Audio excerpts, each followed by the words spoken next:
Shalom, Israel. It's the brother Kaya coming from the GMS Louisiana Saints camp.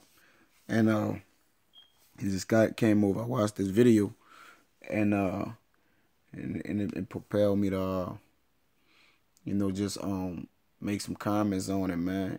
Because it was a lot of truth in it. Even though it's coming from a carnal aspect, men of the Lord know how to turn that which is carnal spiritually, man, and see it from that way first, versus seeing it, perceiving it carnally, and also going about the carnal actions of it. But a carnal man sees that which is carnal and transform it to spiritual, man, so he can get that true inner thing of that which he basically took in. Because there's a lot of things men of the Lord receive from this world, man, that they emphasize through the truth, through the spirit, man. But with no further ado, I want to say all praises to Yahweh Ba'Shem Yahushua, double honors to the elders and apostles of Great Millstone, and peace, greetings, and salutation to the icons that's pushing this word around the globe in truth and sincerity, and to the true icons continue to push on, man. We almost out of here. With no further ado, man, I'm gonna play this vid, and Lord willing, it'll be edifying. I'm gonna come with some precepts to back it up. We were having dinner as a family. My kids were there, and this guy tried to grab my iPhone from the table. It's locking.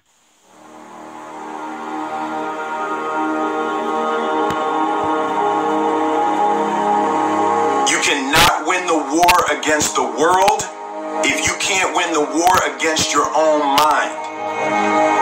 That's right, man. You can't win the world or the war against the world, man. Meaning you can't. There's no way for you to be have 1 foot in the truth and 1 foot, in the world. And let's back that up with this James 4:1. It says, from whence come wars and fightings among you? Come they not thence, even of your lusts that war in your members? All right, so like Paul said, man, that which I do, I would not, because it's that which is within, all right, that you haven't allowed the blossom to keep that which is without from harming, affecting you or afflicting you. Self-discipline is the center of all material success. 99% of people are not willing to do what it takes to make their dreams come true. The Marines have a saying, everybody wants to go to heaven, but nobody wants to die. And that's just... And nobody wants to go to heaven, but everybody won't go to heaven, but nobody wants to die, man. Meaning they don't want to count the cost for this thing, man. All right? And spiritually, the men of the Lord knows that, it's a battle that you gotta contend with while you're up on earth. Matter of fact, this 2 Esdras 7 and 57, it says, then answered he me and said, this is the condition of the battle which man that is born upon the earth shall fight. All right, that if he be overcome, he shall suffer as thou hast said. But if he get the victory, he shall receive the thing that I said, which is salvation, man. All right. Meaning if you go through the perseverance of on this side of doing that which the Lord has commanded you to do, man, then that means you suffer for righteousness' sake, man. And the Father got a crown laid up for you. All right.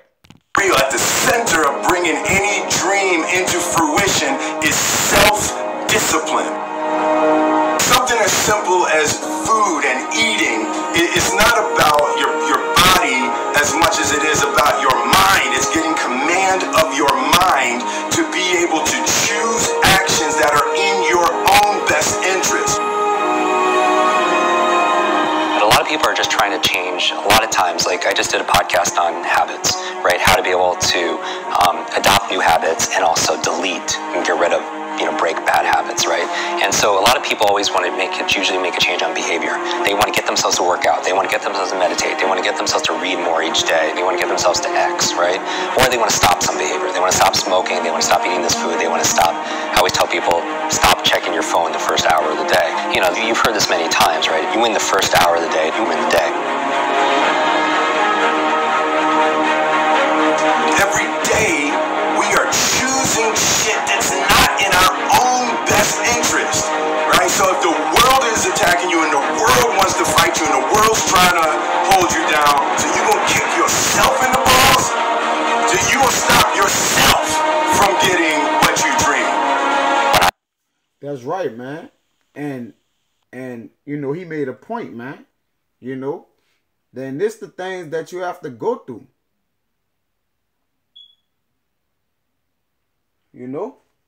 Keeping yourself well-rounded and grounded, man. This Job 31:5, it says, if I have walked with vanity, or if my foot had hasted to deceit, it says, let me be weighed in an even balance, that God may know my integrity, man.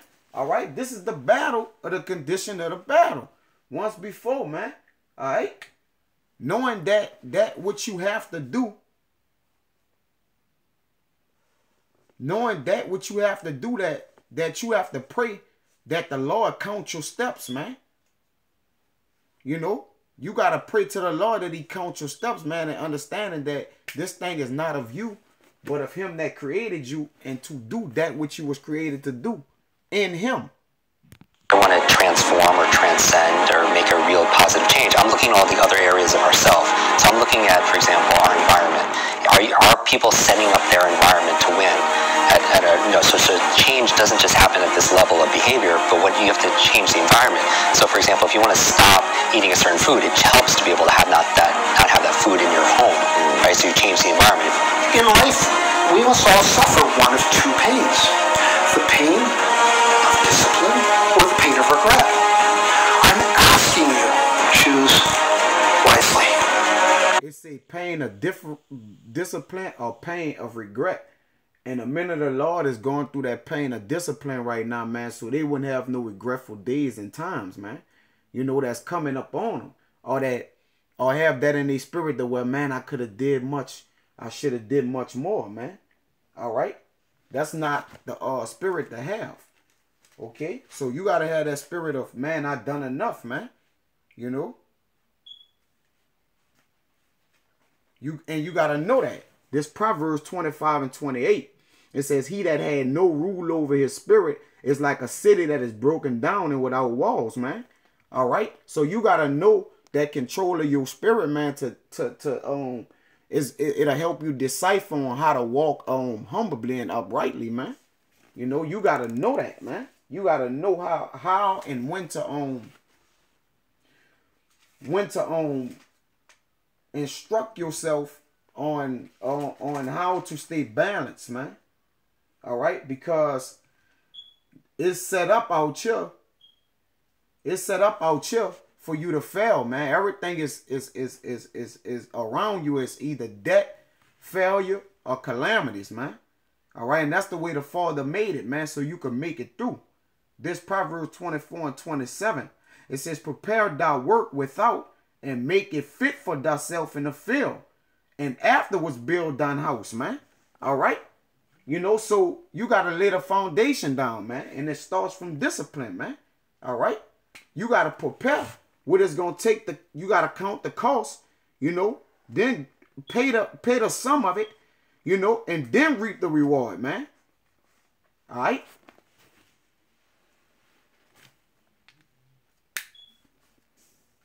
So whatever it is that you're trying to achieve in life, the critical component is getting things done. And getting things done in a systematic way. Building the character that's associated with getting things done in a systematic way requires that you become disciplined. And if we live a lazy, undisciplined life, and we just give in to our feelings, and we act on these emotional impulses, we're going to make very poor choices that we regret later on. We would be... That's right, man. And this to back that up is Proverbs 10:17. It says, he He is in the way of life that keep an instruction, man. All right. And instruction binds you to it binds you to basically be it bounds you to be self-disciplined, man. All right. It bounds you to be self-disciplined when you keep instructions. All right. Because it basically keep you with work to do or under things to think about, man. You know, idle hands is the devil playground, man. Much better off to just discipline ourselves right now so that later on we don't have to carry that heavy load of regret. I think a lot of people suffer from... Yeah, like he said in Matthews, man, my burden is light. Take upon my yoke, for my yoke is easy and my burden is light, man. All right? Decision-making fatigue, right? And this is very strong research saying that you can only make a certain amount of good decisions a day, and after that is spent, you can't anymore. And that's really been fine-tuned in the medical field with surgeons and such, in terms of seeing their, where they're making their errors and stuff with early on in the day or later in their days and stuff like that. But we all, as entrepreneurs or as employees and executives or as parents, we all can make a certain amount of decisions, and that's why people like Mark Zuckerberg or Tony Hsieh, they wear the same t-shirts and sweatshirts all the time because they don't want to spend, use up one of their decisions thinking, oh, what am I going to wear today? Right. And so Right. But see, they prepare their thoughts in their own ways. All right. But men of the Lord meditate completely different, man. They meditate in the book of the law. This Psalms 119:15, it says, I will meditate in thy precepts and have respect unto thy ways, man. All right, we trust in that which the Father have given us to trust in. All right, which is his word, man. All right, in Proverbs 16:3, it's a lot. Let me grab it.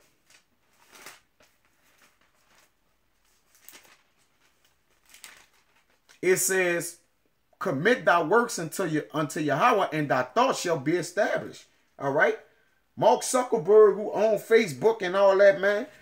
These men don't deal with the Lord, man. The Lord is nowhere in their thoughts, man.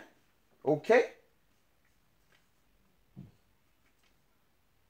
It takes discipline to do all these things, man. Goal is to streamline my life, put the routines the first hour of the day and the last hour of the day. I really micromanage to the point where it's habitual. I don't even have to think about it.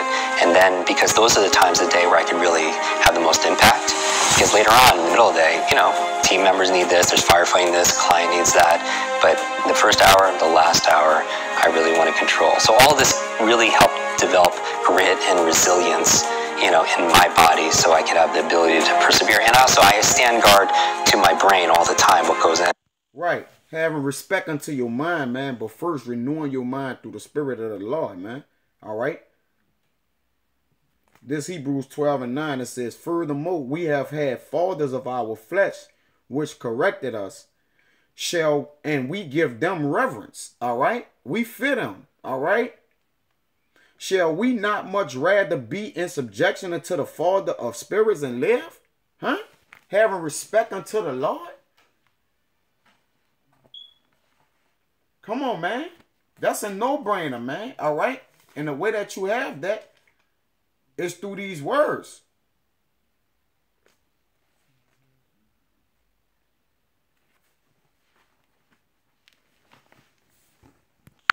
I don't watch like a lot of the negative news and all the market. I really focus, like, I watch and I listen to your show and maybe a handful of little things I read each day because I need to keep it positive. I want hope and I'm looking for help. I'm looking for inspiration and also instruction. Self-discipline is the definition of self-love. When you say that... There you go. There you go. Self-discipline is the definition of self-love, man. All right? That is the definition of self-love. Self-discipline, man. This Wisdom of Solomon 1:4. It says, for into a malicious soul, wisdom shall not enter nor dwell in a body that is subject unto sin. For the Holy Spirit of discipline will flee deceit and remove from thoughts that are without understanding will not abide when unrighteousness come in, man. Okay? It will not abide when unrighteousness come in, man. All right? Discipline forms a hedge around you, man, that bounce off all types of afflictions and binds, man, because it leaves you with a way to escape out of that which is that torments your spirit, man, or torments your thought, that causes you to error in the way of the Lord, man. All right? That brings pain upon you from a fleshly standpoint. You love yourself, that means that you have behavior towards yourself that is like you say to yourself, hey man, look, I know you want to eat that pizza and it'll be really good, you know, but I can't let you eat that, man, because if you eat that pizza, you're going to feel like shit. And I love you too much to let you eat that.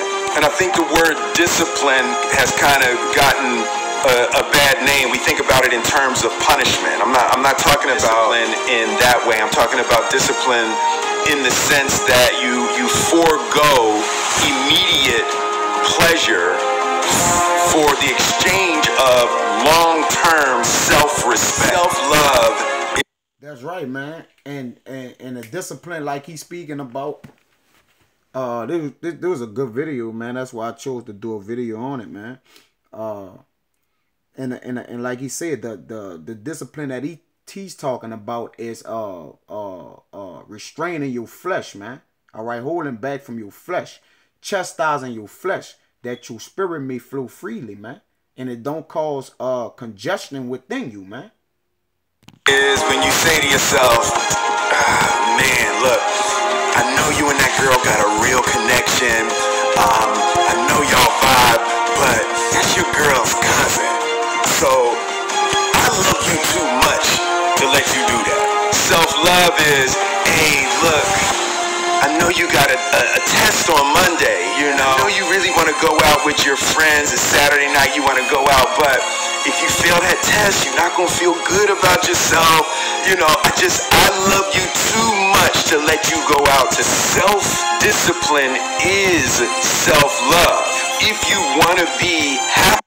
Right, man. And, man, making some crucial points, man. I could go grab videos, grab precepts for this video day in and day out, man. But it's this Luke 6:32, and we got to understand what love is, man. You know, we got to know what is actual love, because we could be tricked, man. All right? Because this Luke 32, Luke 6:32, it says, for if ye love them which love you, what thank have ye? All right? So, because you got to consider what love is. What you think you think, matter of fact, keep going. For sinners also love those that love them, man. You see? All right? So it's different level. It's levels to this love shit, man. Understanding that, you know, that which is love in the eyes of the Lord. It says, and if ye do good to them which do good to you, what think ye have ye? Huh? Be circumspect unto it. For sinners also do even the same, man. All right? So you got to know how to put that into perspective the proper way. You have to love yourself, which means you have to discipline your behavior. The road to sustained happiness is through disciplining your behavior. The road to sustaining success, man, is disciplining your behavior, man, and giving reverence to the Lord, man, because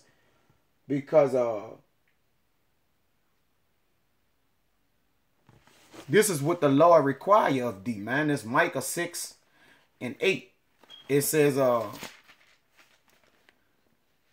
he has showed thee, O man, what is good, and what doeth Yahweh require of thee, but to do justly, and to love mercy, and to walk humbly before God, man. All right, you see? All right, because it's a reward given to the sons of men, man, if they do that just what I said, man. And I'll close it out with this. This is 2nd Esdras 8:33. It said, for the just which have many good works laid up with thee shall out of their own deeds receive their reward, man. You know. But, you know, through the Spirit, I can, you know, I hope that was edifying, man, and it reached to the brethren who may suffer from having discipline, man, and it goes out to myself first, man. You know. All right, so that's what inspired me to do it, man, because you can always sharpen up your discipline, man.